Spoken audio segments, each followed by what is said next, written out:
रामायण की लघु कथा। श्री राम अयोध्या के राजा दशरथ के ज्येष्ठ पुत्र थे। वे मर्यादा पुरुषोत्तम के रूप में प्रसिद्ध है।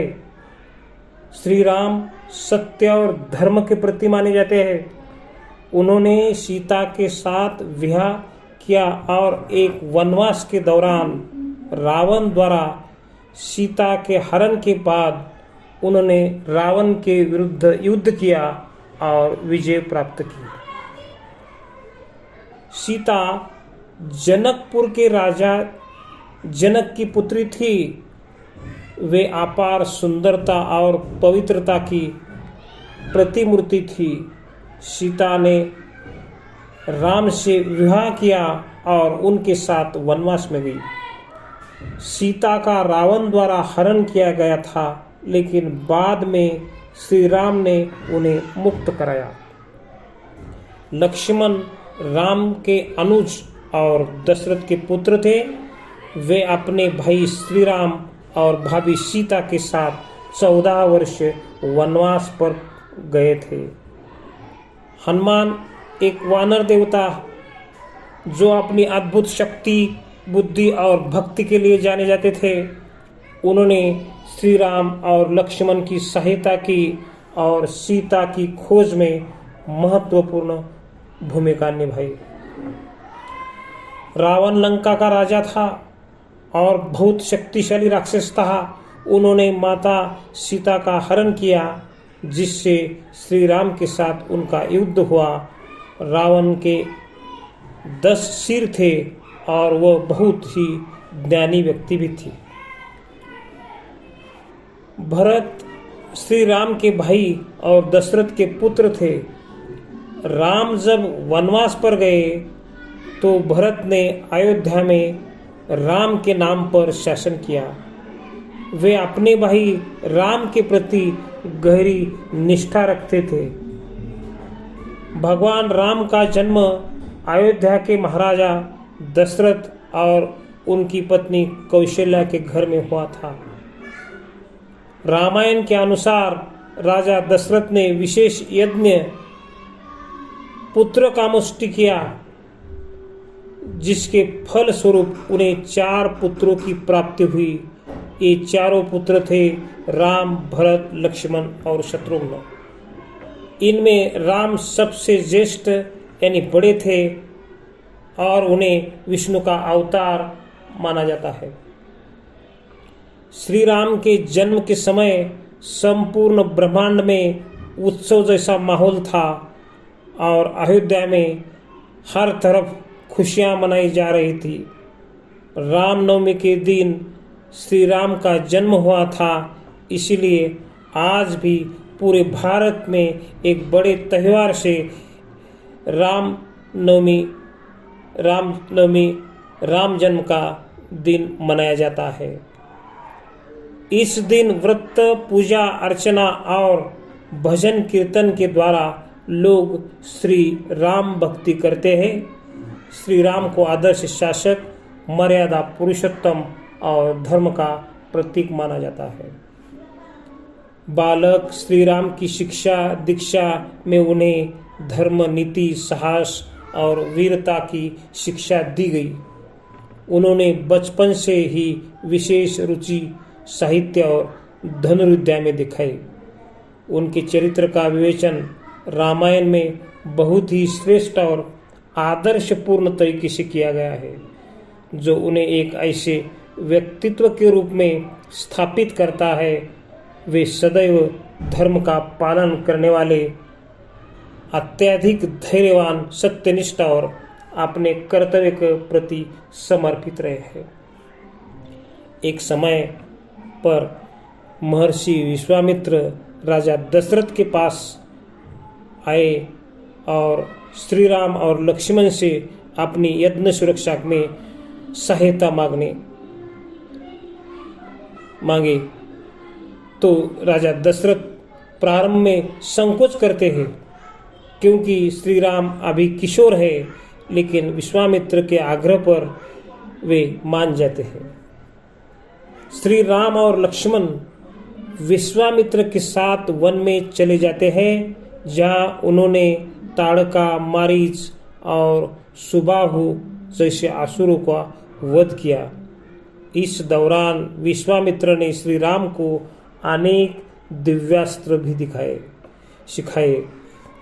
विश्वामित्र के साथ उनकी यह यात्रा उनके चरित्र निर्माण और इतिहास के महत्वपूर्ण अस्त्र शस्त्र ज्ञान प्राप्ति का समय थी। ये यात्रा युवा श्री राम के जीवन की प्रथम बड़ी चुनौती थी, जिसे उन्होंने अपने साहस और वीरता से पार किया। इस अवस्था में उनका पराक्रम और आध्यात्मिक ज्ञान दोनों में ही वृद्धि हुई। इस यात्रा के अनुभव ने उन्हें भविष्य के कठिन कार्यों के लिए तैयार किया गया।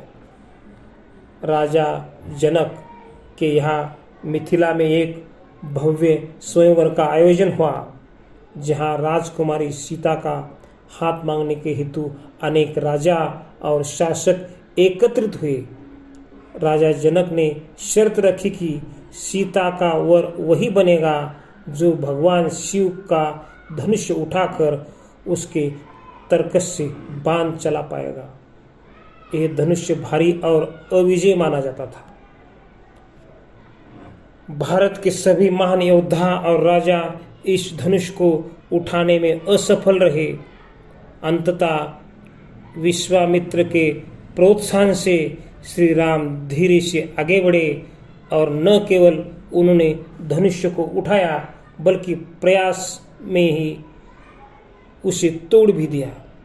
इस अलौकिक कार्य से श्री राम ने सभी को प्रभावित किया और सीता के वर के रूप में चुने गए। सीता ने श्री राम को वरमाला पहनाई और इस प्रकार उनका विवाह हुआ। श्री राम के पिता राजा दशरथ ने निश्चय किया था कि राम को राजगद्दी सौंपने का समय आ चुका है, लेकिन राजा की दूसरी पत्नी कैकेयी ने अपने पुत्र भरत को राजा बनाने की मांग की, जो उन्होंने पूर्व में राजा से प्राप्त किए गए 2 वरदानों के अधिकार का उपयोग किया। कैकेयी की मांग की श्री राम को 14 वर्ष के वनवास में भेजा गया।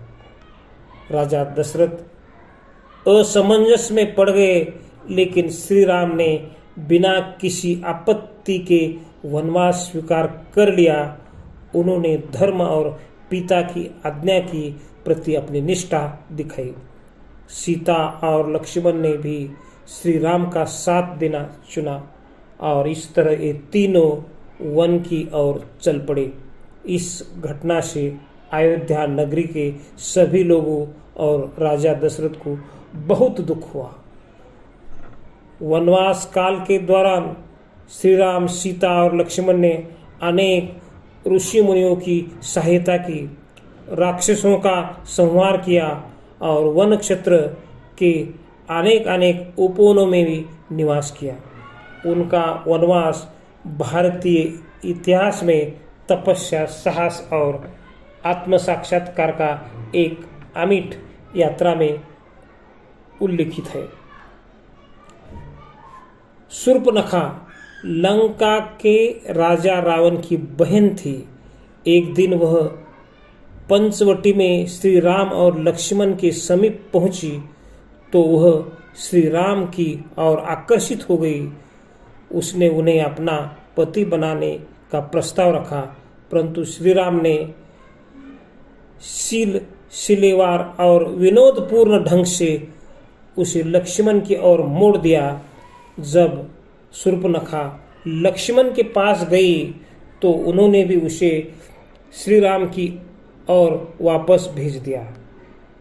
इससे क्रोधित होकर शूर्पणखा ने सीता पर हमला कर दिया।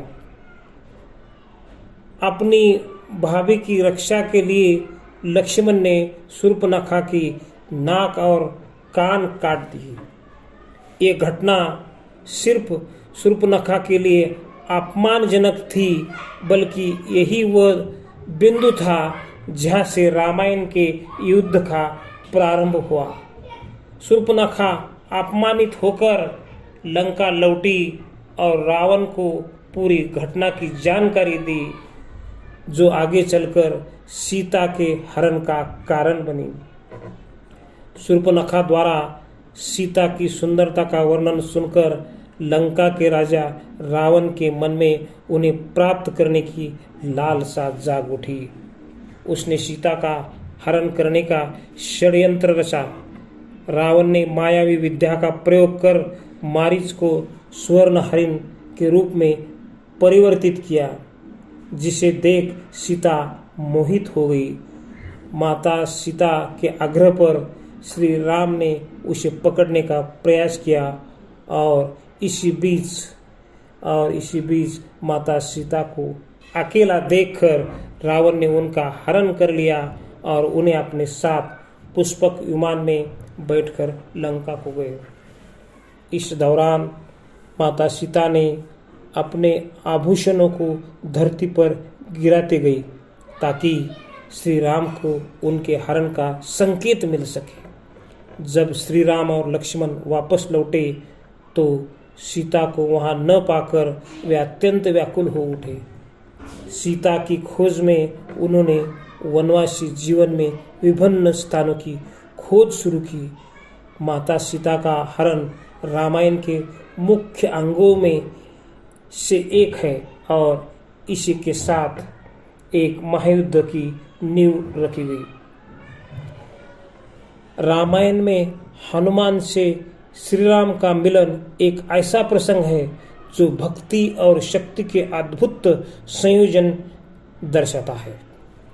किष्किंधा के राज्य में जब श्री राम और लक्ष्मण सीता की खोज कर रहे थे तो उनकी भेंट वानर सेना के पराक्रमी योद्धा और सुग्रीव के मंत्री महाबली हनुमान से हुई।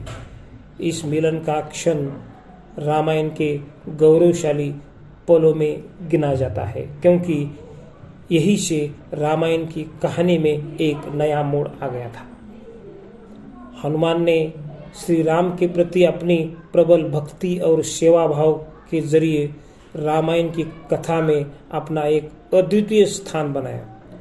श्री राम और लक्ष्मण के साथ उनकी पहली मुलाकात सूर्यमुख पर्वत पर हुई, जहां वे सुग्रीव के आश्रय में रह रहे थे। हनुमान ने एक साधु के रूप में उनसे संवाद प्रस्थापित किया, उनकी परीक्षा ली और उनके सच्चे चरित्र को समझा। श्री राम और लक्ष्मण को जब ये विश्वास हो गया कि वे माता सीता की खोज में उन्होंने एक सच्चे सहयोगी को पा लिया है, तो महाबली हनुमान जी ने उनको अपना वास्तविक रूप दिखाया। हनुमान के रूप, गुण और कार्य का वर्णन रामायण में बड़ी रोचक और भावपूर्ण तरीके से किया गया है। उनकी आज्ञाकारिता, साहस और राम के प्रति अपार प्रेम ने राम हनुमान की मित्रता को अमर बना दिया। हनुमान श्री राम से मिलने के बाद सुग्रीव के पास जाते हैं और उन्हें श्री राम के साथ मित्रता करने के लिए प्रेरित करते हैं। उनके इस सहयोग से ही श्री राम को सीता की खोज में सफलता मिलती है और वानर सेना का सहयोग भी प्राप्त होता है। माता सीता को खोजने का कार्य बजरंगी हनुमान को ही सौंपा जाता है, वह बखूबी से पूरा करते हैं। हनुमान की सेवा भावना और समर्पण के कारण ही आज उन्हें संकट मोचन के रूप में पूजते हैं। उनका जीवन और कार्य हमें सिखाता है कि अत्यंत विपरीत परिस्थितियों में भी भक्ति, दृढ़ संकल्प और कर्मठता से कोई भी कठिनाई पार की जा सकती है। हनुमान और श्री राम की इस भेंट का विवरण हमें बताता है कि मानवता, धर्म और निष्ठा के प्रति सच्ची आस्था किसी भी संकट को पराजित कर सकती है। हनुमान माता सीता की खोज में समुद्र पार करके लंका पहुँचे। वहाँ उन्होंने सीता को अशोक वाटिका में पाया, जहाँ रावण ने उन्हें कैद कर रखा था। हनुमान ने सीता को श्री राम की अंगूठी देकर उन्हें साहस और सांत्वना दी और राम के संदेश को पहुंचाया। माता सीता ने भी हनुमान को अपनी चूड़ामणि यानी एक रत्न जड़ित आभूषण दिया, ताकि वह श्री राम को यह संकेत दे सके कि हनुमान उनसे मिलने आए थे। लंका में हनुमान की पहचान उजागर होने के बाद उन्हें बंदे बनाने की कोशिश की गई और उनकी पूंछ में आग लगा दी गई। हनुमान ने अपनी असीम शक्तियों का प्रयोग करके न सिर्फ अपने आप को इस बंधन से मुक्ति कराया, बल्कि अपनी जलती हुई पूंछ से पूरी लंका में भी आग लगा दी। इसे लंका दहन के नाम से जाना जाता है, जो रामायण में हनुमान के पराक्रम का प्रतीक है। हनुमान की मिलन और लंका दहन की कहानी रामायण में उनकी वीरता, चतुराई और भक्ति का शानदार प्रदर्शन करती है। हनुमान ने केवल श्री राम की सेवा की, बल्कि उन्होंने धैर्य, समर्पण और निष्ठा की एक नई मिसाल कायम की। माता सीता का पता लगने के बाद श्री राम ने वानर सेना से मिलकर लंका पर आक्रमण करने के लिए निश्चय किया। समुद्र को पार करने के लिए नल और नील की अगुवाई में एक विशाल सेतु निर्माण किया, जिसे राम सेतु या आदम का पुल के नाम से भी जाना जाता है। वानर सेना ने लंका पहुंचकर रावण की सेना का साथ युद्ध किया। इस भयानक युद्ध में अनेक वीर योद्धाओं का संहार हुआ। अंततः राम और रावण का सामना हुआ। रावण शिवाजी का भक्त था और उसे विशेष वरदान प्राप्त थे, जिसके कारण उसे पराजित करना बहुत कठिन था। परंतु प्रभु राम ने विभीषण की सलाह मानते हुए अंततः रावण के नाभि कुंड में बाण चलाकर उसे पराजित किया, क्योंकि उसके अमरता का एक रहस्य उसमें ही छिपा था। इस प्रकार रावण का वध हुआ और माता सीता को मुक्त कराया गया।